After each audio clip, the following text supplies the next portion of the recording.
जगाला स्वातंत्र्य, समता, बंधुता हा संदेश दिला ती फ्रेंच राजक्रांती.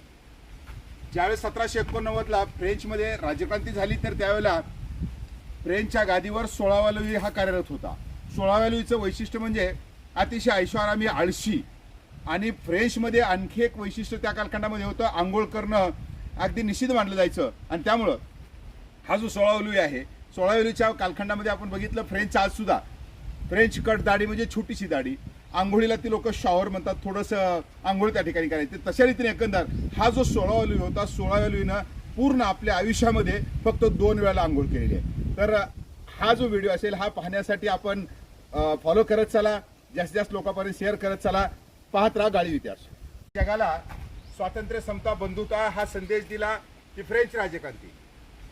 ज्यावेळेस 1789ला फ्रेंचमध्ये राजक्रांती झाली तर त्यावेळेला फ्रेंचच्या गादीवर 16वा लुई हा कार्यरत होता.